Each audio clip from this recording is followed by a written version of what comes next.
আচ্ছা, আপনার নাম কি ভাই? আমার নাম মানিক পাল। আচ্ছা, আমি আপনার এখানে কি কি বাচ্চাদের শেখানো হয়?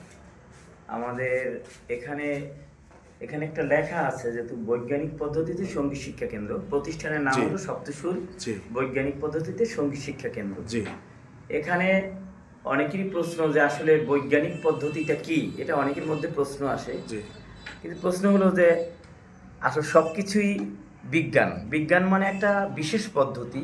জি, আর এখানে আমাদের তিনটে পদ্ধতি আমরা অবলম্বন করি। একটা হলো পদ্ধতিগত বিজ্ঞান, আর একটা হলো যন্ত্রবিজ্ঞান, আর একটা হলো ধ্বনি বিজ্ঞান। জি, প্রত্যেকটাই গুরুত্ব সেই আগের মতো এখন নেই। এখন মানুষের বাচ্চাদের বিশেষ করে সময়ের অভাব, জি, ধৈর্যের অভাব এবং অর্থের অভাব, জি, তিনটা অভাব নিয়ে মানুষ বিচরণ করে জি, বর্তমানে। তাই তিনটার সাথে তাল মিলিয়ে আমরা একটা অভিনব পদ্ধতিতে সঙ্গীত শিক্ষা দান করি সবাইকে। আর এই বৈজ্ঞানিক পদ্ধতি আবিষ্কার করেছে আমার শ্রদ্ধেয় গুরু হালদার অসিত বরণ, তারই শিক্ষাগুরু মরহুম জনাব আব্দুল সাত্তার।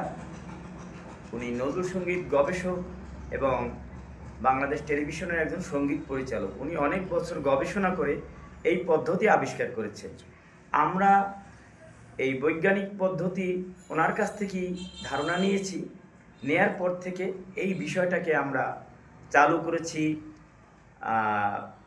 2023 সালের জি, 6 জানুয়ারি। আমার শিক্ষাগুরু হালদার রশিদ বরণ তিনি এইটা উদ্বোধন করেছেন।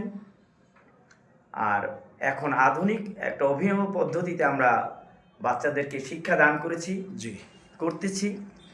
এখান থেকে বাংলাদেশ জিয়া শিশু একাডেমি কর্তৃক আয়োজিত শাপলাকুড়ি 2025 সালে 7 জন শিশু শিল্পী জাতীয় পুরস্কারে ভূষিত হয়েছে। জি, এবং বাংলাদেশ জিয়া শিশু একাডেমি কর্তৃক আয়োজিত একটি চলচ্চিত্র, শিশুতোষ চলচ্চিত্র নির্মাণ হতে যাচ্ছে, জি, যার নাম আমার বাংলাদেশ। জি, এই আমার বাংলাদেশের মহাপরিচালক জি, জনাব হুমায়ুন কবির এই চলচ্চিত্রের নায়ক হিসাবে জি, আমাদের এখানের একজন জাতীয় পুরস্কার প্রাপ্ত শিল্পী, শিশু শিল্পী রুদ্র নীলকরকে নায়ক হিসাবে জি, নির্বাচিত করেছেন এবং দৃষ্টি হাওলাদার দোলাকেও এই চলচ্চিত্রে নির্বাচন করেছেন। আচ্ছা, ঠিক আছে। এছাড়াও বাংলাদেশ থেকে